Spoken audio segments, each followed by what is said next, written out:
नमस्कार. आपण आजार ह्याविषयी पार्ट 2 बघत आहोत. KP four step theory Marathi या चॅनलवर आपण आहोत.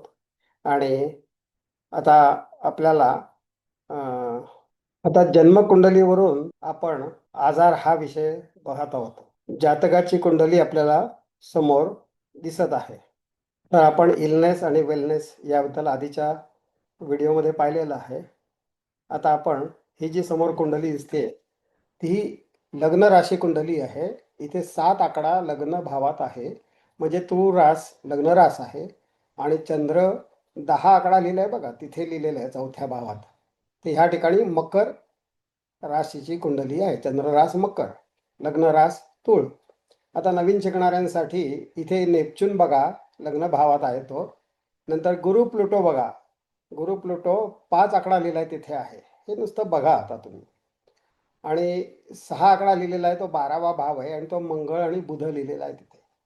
आता पुढच्या बाजूला तुम्ही पुढच्या स्लाइडमध्ये बघाल तर ही लग्न राशी कुंडली आणि भावचलित कुंडलीमध्ये काय फरक आहे ते आपल्याला कळेल. आता बघा, नेपच्यूननी जागा सोडून 12व्या भावात गेलेला आहे. त्याचप्रमाणे गुरु सुद्धा 11व्या भावातून 10व्या भावात आलेला आहे.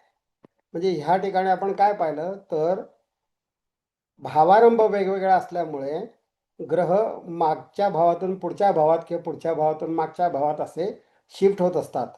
भविष्य सांगण्यासाठी कृष्णमूर्ती पद्धतीने भविष्य सांगण्यासाठी भावचरित कुंडलीच लागते. कस कुंडली म्हणतात त्याला. आता ह्याच्या आधारे आपण जर एखाद्याचं भविष्य आणि आजारपण ह्याविषयी जर आपण बघणार आहोत तर 6वा भाव महत्त्वाचा. आता 6वा भाव म्हणजे घड्याळाच्या काट्याच्या विरुद्ध दिशेने आपण प्रवास करणार आहोत लग्न भावापासून. 8 लिहिला आहे तो दुसरा भाव, 9 लिहिला आहे तो तिसरा भाव, 10 लिहिलेला आहे तो चौथा भाव, 11 लिहिलेला आहे तो 5वा भाव आणि 6वा भाव जो आहे तो 12 लिहिलेला आहे तो. म्हणजे ह्या ठिकाणी तिथे 12 आकडा आहे म्हणजे मीन रास आहे. आता ह्या ठिकाणी हे आपल्याला महत्त्वाचं आहे भावचलित कुंडलीमध्ये आजारपण याविषयी बोलताना, भविष्य मार्गदर्शन करताना. 6वा भाव बघा इथे लिहिलेला आहे मीन 8, 16, 42 आणि भावेश. मीन म्हणजे काय, मीन राशीचा मालक भावेश, तो आहे तो गुरु आहे. आणि इथे नक्षत्र स्वामी शनी असून त्याचा सबलॉर्ड शुक्र आहे. 6व्या भावाचा सबलॉर्ड शुक्र आहे. हे आपल्याला लक्षात आलं.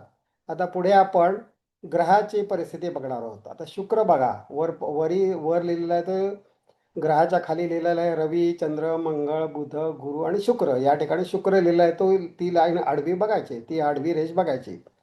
शुक्र तूळ राशीत 21°49' आणि 57 विकलामध्ये आहे आणि नक्षत्र स्वामी गुरु आहे आणि शुक्राचा सबलॉर्ड आहे तो शनी आहे. कृष्णमूर्ती पद्धतीत 3 पायऱ्या बघितल्या जातात. कृष्णमूर्तींनी सुरुवातीला जे शिकवलेलं आहे त्याबद्दल बोलतो आपण. आता त्यानंतर फोर स्टेप थेरी श्रीयुत गोंधळेकर सरांनी, सुनीलजी गोंधळेकर सर यांनी शोधून काढलेली आहे. ते महाराष्ट्रात ठाणे इथे राहत होते, ठाण्याला. तर ह्या चौथी पायरी अशी आहे ती ग्रहाचा नक्षत्र स्वामीची दुसरी पायरी, ग्रहाचा सबलॉर्ड ही तिसरी पायरी आणि चौथी पायरी ही जो सबलॉर्ड आहे या ठिकाणी शनी आहे, त्या शनीचा नक्षत्र स्वामी. तुम्ही खालची ओळ बघा, शनीचा नक्षत्र स्वामी गुरु आहे. म्हणजे शुक्र, गुरु, शनी आणि गुरु अशा 4 पायऱ्या झालेल्या आहेत आपल्याला. आणि हा 6व्या भावाबद्दल आहे. आपण परत एकदा लक्ष वेध आहोत की आपण आजारपण बघत आहोत, ह्या जन्मकुंडलीवरून बघत आहोत. आता हेच आपण सगळं रेकॉर्ड केलेलं आहे आणि ते लिहून ठेवलेलं आहे की इथे शुक्र त्याचा सबलॉर्ड आहे. आता शुक्र सबलॉर्ड हा आपल्याला कन्फर्म करायचा असतो म्हणून त्यावेळेचे LSRD घेतले. हा आपल्याला व्हिडिओची तयारी म्हणून ज्या वेळेला सगळी तयारी करून पाहिली त्यावेळेला सकाळी 7:07:48 झालेले होते आणि तारीख होती 20/4/2026 आणि अहमदनगर म्हणजे अहिल्यानगर, अहमदनगर इथे आपण हे कन्फर्म केलं आहे की LSRDच्या आधाराने की शुक्र हा सबलॉर्ड बरोबर आहे. ही दुरुस्त केलेली कुंडली बरोबर चाललेली आहे आणि त्याप्रमाणे आपण पुढे जात आहोत.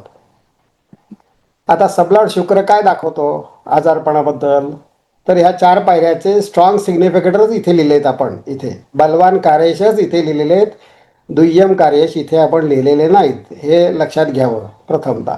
तर शुक्र 1 दाखवतो, गुरु 10, 3, 6 दाखवतो, शुक्राचा सबलॉर्ड शनी दाखवतो 1 आणि 5 आणि त्यानंतर शनीचा नक्षत्र स्वामी गुरु परत तोच असल्यामुळे 10 3 6 दाखवतो आणि याचा आस्पेक्ट दृष्टी शुक्राची 7व्या भावावर आहे. आता ह्या ठिकाणी शुक्र एक लिहिलंय बघा. एक याचा अर्थ जे पहिल्यांदा लिहिलेलं आहे तर त्या भावात शुक्र आहे. गुरु 10व्या भावात आहे. शनी पहिल्या भावात आहे. गुरु 10व्या भावात आहे. असं हे भावचलितले पोझिशन त्याची आपण लिहिलेली आहे. मग शुक्र काय मार्गदर्शन करणार आपल्याला? एवढे एवढे जे भाव लिहिले आहेत ना, 1 10 3 6 1 5 10 3 6 आणि 7 हे मार्गदर्शन आपल्याला करणार. शरीराचा कुठला भाग आजारपणाला बळी पडू शकतो, ह्याप्रमाणे हे आयुष्य 120 वर्षाचं असल्यामुळे ह्याच्यातले प्रकारचे रोग त्या काळात त्यावेळेला होणार आहेत. आता ते कधी होतील तर त्या त्या महादशा अंतर्दशा ज्या वेळेला काम करतील त्या त्याप्रमाणे होणार आहेत या गोष्टींना. म्हणजे परत त्याचा पण नियम आपल्याला माहिती पाहिजे. तर आता 6व्या भावाचा सबलाट शुक्र काय दाखवतो? त्याचे गुणधर्म बघा आणि प्रकृती बघा. शुक्राचे गुणधर्म घसा, डोळे, गळा यासाठी आलेला आहे. हे असे आहेत.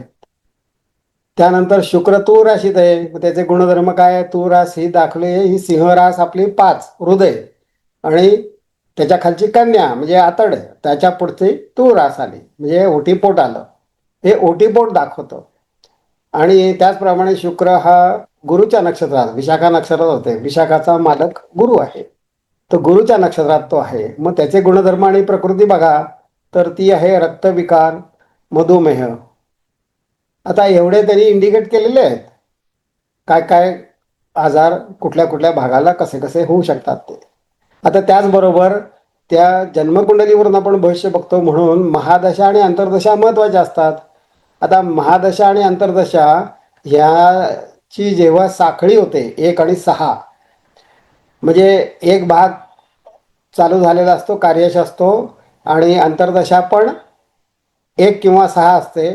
बुध 1 किंवा 6 असते. जेव्हा साखळी 1 आणि 6ची जेव्हा होते अशी साखळी तयार होते त्यावेळेला माणसाला आजारपण येतं, हे लक्षात ठेवा. आता इथे चंद्राची अंतर्दशा आहे म्हणजे चंद्र अंतर्दशा तर चंद्राचे गुणधर्म आणि प्रकृती बघायला पाहिजेत. तर चंद्राचे गुणधर्म आणि प्रकृती अशी आहे वात आणि कफ. मग वात आणि कफ आणि कुठल्या कुठल्या आता गोष्टी त्याच्यात इन्व्हॉल्व होणार? पोट, पचनेंद्रिय, वक्षस्थळ, लहान आतडे आणि मोठे आतडे असं. याप्रमाणे शरीरशास्त्राचा आपल्याला अभ्यास असेल त्यावेळेला ह्याच्यातलं जास्त आपल्याला कल्पना येऊ शकते. आता सबलॉर्ड काय दाखवणार आहे? 1 गुरुच्या माध्यमातून 10 3 6 आहे. शनी 1 आणि 5 दाखवत आहे आणि त्याचा आस्पेक्ट 7 आहे. एवढे एवढे शरीराचे भाग अफेक्ट होणार आहेत किंवा आजाराला बळी पडणार आहेत किंवा त्यात काहीतरी दोष निर्माण होणार आहेत. आता एक म्हणजे डोकं. आता डोकं म्हणजे डोक्याच्या आत सगळ्या गोष्टी असतात. म्हणजे त्या त्याप्रमाणे लक्षणाप्रमाणे तुम्हाला त्याच्या पुढे जायचं असतं. डॉक्टर पण तसंच बघतात लक्षणं काय आहे ते. तर एक डोकं म्हणजे याचा अर्थ मेंदूला काय झालंय का असं नाही. डोकं दुखवू शकतं. त्याचं कारण हे पुढे आपण बोलताना येईलच. तर डोके आणि डोक्यातले सगळे भाग अवयव जे आहेत ते सगळे 1 ह्यानी दाखवलेलं आहे. आता 2ला तिथे बाण लिहिला आणि मी त्याच्या पुढे काही लिहिलेलं नाही. याची पण तुम्हाला नंतर गोष्ट सांगेल काय लिहिली ती, का असं केलं ते.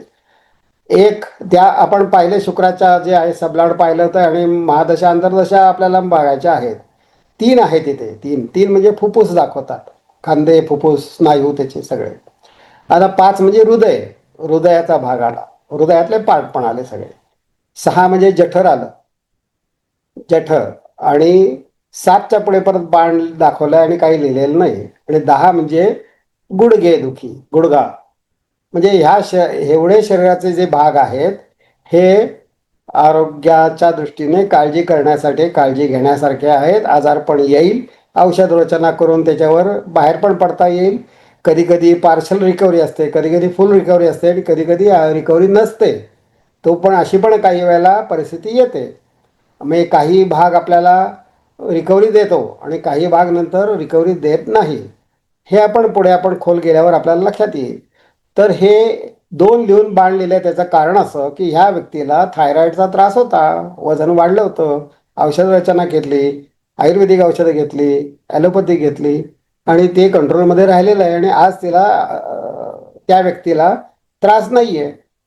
म्हणून तिथे 2च्या पुढे बाण ठेवला आहे. पण त्या वयात त्या वेळेला झालेला होता जेव्हा त्या ग्रहाच्या दशा अंतर्दशा आपण असतो त्यावेळेला त्या वयात. त्यात 3 दिलेलं आहे, फुफ्फुस आहे. तर फुफ्फुस सुद्धा म्हणजे आता सर्दी, पडसं, तास ह्या व्यक्तींची जी फॅमिली आहे त्यांना शॅलो ब्रिदिंगचा त्रास आहे. ते डीप ब्रिदिंग करत नाहीत, त्यामुळे त्यांना लगेच थकवा येत असतो. त्या काळात जेव्हा व्यायाम शरीर साथ देतं तेव्हा, आता उतार वयात तर नक्की होत असतं तसं. 5 हे हृदय आहे. ज्या वेळेला गुडघे दुखी चालू झाली आणि गुडघ्याचं ऑपरेशन करायचा निर्णय घेतला तेव्हा सगळ्या टेस्ट केल्या. त्यावेळेला हृदयाच्या पण टेस्ट केल्या. डिटेलमध्ये टेस्ट करूनच पुढे जातात हे एक्सपर्ट लोक. तर त्यावेळेला कळलं की हृदयाची झडप आहे, याला सुद्धा त्रास आहे पुढे. त्याची काळजी घ्या योग्य ती, किंवा औषध उपचार करा, असं त्यांनी आम्हाला इंडिकेट केलं होतं. आता जठर हे 6 नंबर असल्यामुळे जठर दाखवतो, म्हणजे पचनाचा त्रास इथे दाखवतो. म्हणजे ॲसिडिटी आहे, ॲसिडिटी वाढल्यामुळे तिथे जिथे ॲसिडिटी आणि म्हणजे अन्ननलिका आणि जठर जिथे जोडलं जातं त्या ठिकाणी जखम तयार होत असते. सारखे ॲसिडिटी फुल झाली तर हे होऊ शकतं आणि झालेलं पण होतं त्यावेळेला. पण औषध रचना करून ती कंट्रोलमध्ये आलेल्या आहेत गोष्टी ह्या. आता ॲसिडिटी झाली की गुडघे म्हणजे हाडं दिसतात, ह्याचं पण लक्षात ठेवा तुम्ही गोष्टी. या परिणाम होणाऱ्या गोष्टी असतात, हे आपल्याला माहिती असेल जेवढं औषधशास्त्र किंवा तुम्हाला शरीरशास्त्र माहिती आहे तेव्हा तुम्हाला कळेल. आता 7 हे ओटीपोट दाखवलेलं आहे. आता ॲक्च्युली ह्या व्यक्तीचं सिझरिन होऊन 2 सिझरिन झालेले आहेत. स्त्री आहे ती, आणि 2 सिझरिन झालेले आहेत त्यावेळेला. त्यावेळेला ऑपरेशनचं इंडिकेट केलं होतं आणि त्यावेळेला झालेले आहेत या गोष्टी. गुडघे दुखी जेव्हा गुडघे झालं, गुडघ्याचं ऑपरेशन जेव्हा करायची वेळ आली तेव्हा तो पण काळ पाहिला. त्याच्यात पाहिलं की ज्या वेळेला 5 आणि 11 त्याचे आपल्याला कार्यश मिळतात तर त्या काळात माणसाला बरं वाटतं.